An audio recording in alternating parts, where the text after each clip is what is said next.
El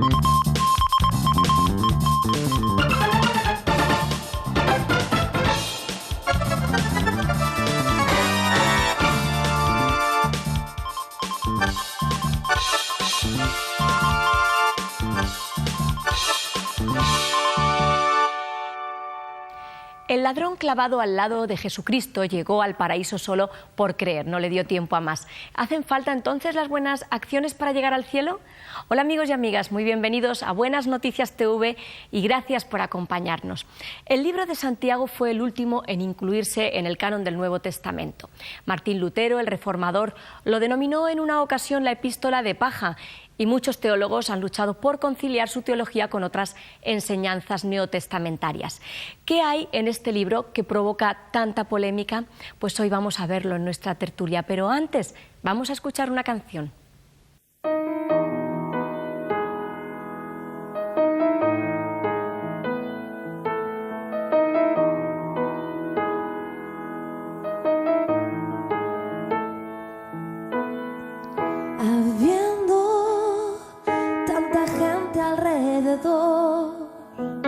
Tú te fijaste en mí,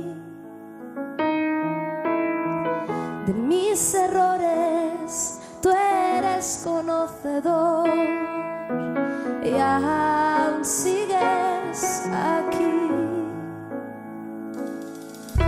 No puedo entender tu gracia y perdón, tu mano poderosa que impacta el corazón y como un milagro tatúas mi interior. Eres abanico que cambia todo alrededor. Y no hay nadie igual, nadie como tú, Señor.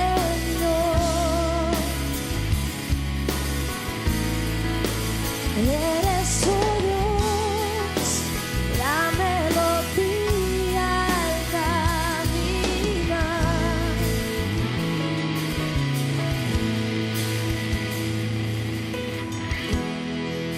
Nadie igual a ti, Señor, que eres perfecto, Jesús.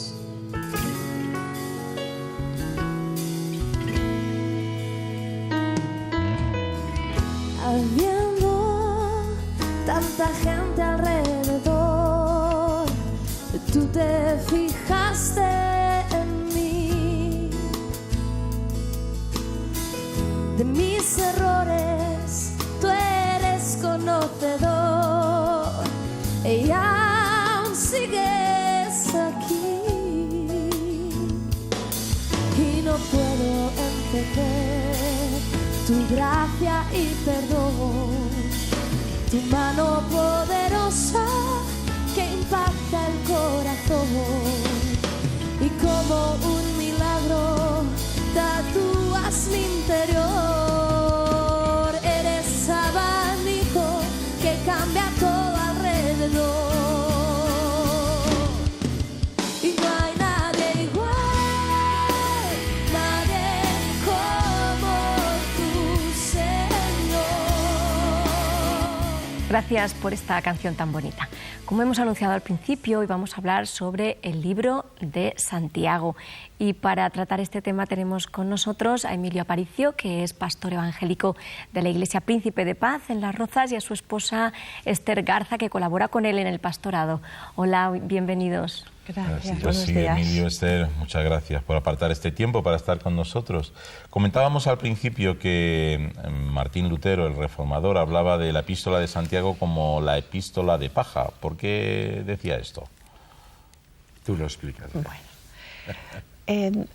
yo pienso que Martín Lutero venía de un contexto en que se hablaba mucho de las obras para ganar el cielo.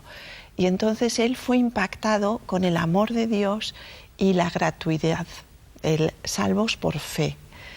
Y entonces encontrar un libro donde se enfatizaban las obras le descolocaba de alguna forma. Le chocaba, sí. Entonces yo creo que es eso, era su contexto personal. ¿Y cuál es el mensaje de Santiago? ¿Cómo podríamos resumir la carta de Santiago? Yo creo que es una carta muy práctica, variada porque trata distintos temas, pero sobre todo con opiniones y con consejos muy prácticos para el día a día, no grandes verdades teológicas, sino bajando al nivel práctico. En el libro de los Hechos de los Apóstoles y también en los Evangelios aparece varias veces el nombre de Santiago, porque vemos que hay varias personas que se llaman así. Santiago o Jacobo, que es su sinónimo. ¿Quién es realmente el autor de este libro? Parece ser que es un hermano de Jesús, Ajá. Un hermano carnal de Jesús. Entonces... es lo que se cree. Es, ¿no?, lo que se cree, generalmente. El hermano de Jesús, Jacobo, llegó a creer en él, a seguirle y a tener un papel clave en la iglesia primitiva, pero no en todos los momentos leemos en los evangelios que los hermanos de Jesús creen en él, o sea, le siguen y están convencidos de que él es el Mesías. ¿Cuál fue la relación que Jesús tuvo con su familia más cercana, sus hermanos, su madre? Bueno, con su madre sí, quizá hubo desde el principio mayor conexión, porque ella era consciente del papel que él tenía diseñado por Dios para llevar a cabo aquí en la tierra. Sus hermanos, yo creo que hubo sus altibajos y tampoco creo que conocemos exactamente si eran 2 o 3 o 8, pero algunos... sí entendieron finalmente el mensaje que él traía y las buenas nuevas de salvación, y puede que alguno no la entendiera y la rechazara, pero no fue un apoyo 100%, sobre todo desde el principio. Comentabas antes de la carta de Santiago que realmente es una carta práctica, ¿no? Va desde el principio tocando distintos temas, ¿no? Cuando dice la religión verdadera es pues visitar a las viudas y los huérfanos, y intenta ser muy práctico en toda su visión de la fe, ¿no? Porque a veces teorizamos la fe, la convertimos en una serie de rituales y ya está, ¿no? Y él quiere que se viva la fe de una forma práctica, ¿no? Y encontramos un pasaje muy curioso, ¿no? En el capítulo 5 dice: ahora escuchad vosotros ricos llorar a gritos por las calamidades que os vienen encima, se ha podrido vuestra riqueza y vuestras ropas están comidas por la polilla, se han oxidado vuestro oro, vuestra plata, ese óxido dará testimonio contra vosotros, oíd cómo clama contra vosotros el salario no pagado a los obreros que trabajaron vuestros campos, el clamor de esos trabajadores han llegado a oídos del Señor Todopoderoso. Parece como si lo hubiera escrito un sindicalista, ¿no? Sí, en efecto. Volvemos a lo mismo, estamos hablando de unas opiniones muy prácticas, muy para el día a día. Erróneamente podríamos llegar a la conclusión de que el dinero es un problema para Dios, que los ricos no van a entrar en el cielo, que los ricos son incapaces de portarse adecuadamente, pero tanto Jesús como Pablo en la epístola de Timoteo, mencionan el versículo de el amor al dinero es la raíz de todos los males. No el dinero, es el amor al dinero. O sea, depende cómo responda tu corazón al hecho de tener o no tener dinero. No, y de hecho aquí lo que se denuncia es la injusticia, ¿no? Exactamente. Es decir, no se le ha pagado el salario. La mala utilización de ese dinero. Y es un problema, por lo tanto, del corazón más que del dinero en sí. ¿Y qué otros asuntos tan prácticos podemos encontrar en la Carta de los Santiago? Aquí vemos esta denuncia. ¿Qué otros aspectos prácticos hay en la carta? La lengua, a mí me llama mucho la atención el pasaje sobre la lengua y cómo la compara con el timón de un barco, que hoy en día ya usan joystick para manejarlos, y una cosa tan pequeñita maneja un transatlántico, y lo equipara con nuestra lengua. El uso de la lengua, ¿no? El cuidado que tenemos que tener con nuestra lengua por lo que decimos y el daño que puede hacer eventualmente. La fe sin obras, él decía que empezamos hablando sobre eso, ¿no? Pero él hace un énfasis muy grande, ¿no? Si yo digo que tengo fe y no tengo obras, entonces mi fe está muerta, ¿no? Es decir, la fe se expresa en obras, ¿no? En obras, en amor, ¿no? En mostrar amor a otras personas. Creo que quizá había mucha gente que por las enseñanzas de Pablo, que enfatizaba tanto la fe, decían, bueno, pues si Dios nos salva por fe, puedo vivir como me da la gana. Y él está diciendo, no es una fe auténtica si no estás sirviendo a tu prójimo. Y hay algún versículo que no sé dónde está, pero que dice que por sus obras les conocerás. Jesús advirtió a sus discípulos en cuanto a falsos maestros, etcétera, dice, por sus obras los conoceréis. Entonces el concepto igual no está, como en el caso del dinero, no está tanto en las obras en sí, sino en la motivación. Si estás haciendo obras por cumplir un ritual, por poner el punto, he cumplido, cumplido, y decir, tengo derecho a, entonces vas por el camino equivocado. Sin embargo, también Pablo en Efesios dice, somos hechura suya, creados por Dios para buenas obras, que Él preparó de antemano para que anduviésemos en ellas. Es la respuesta lógica de un corazón agradecido al cambio que se produce en tu vida cuando conoces al Señor y te llena su paz y tienes la seguridad de la salvación. Lo lógico es que hagas buenas obras. También termina otra cosa práctica, cuando hay enfermos entre vosotros, llamar a los ancianos que oren por él. La intervención de la oración, ¿no?, en situaciones de enfermedad. Es muy práctico el libro de Santiago. ¿Y qué nos enseña sobre Dios? ¿Qué énfasis hace Santiago en esta carta?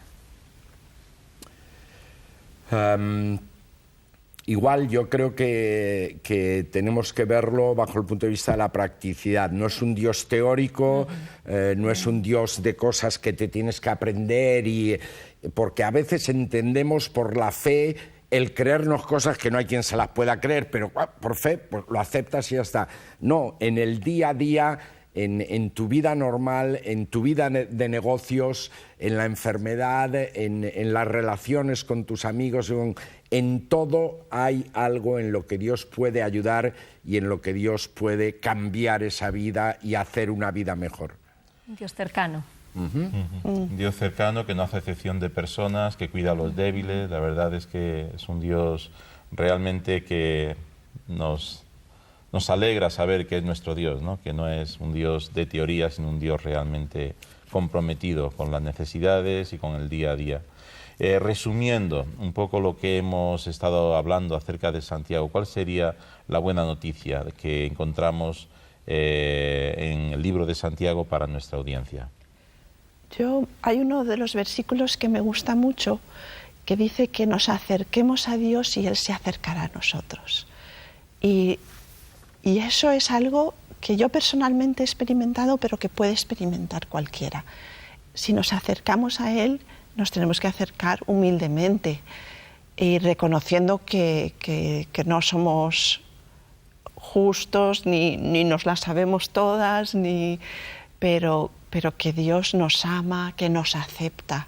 Y muchas veces cuando cometemos errores y todo, yo siento que Dios me dice, te acepto.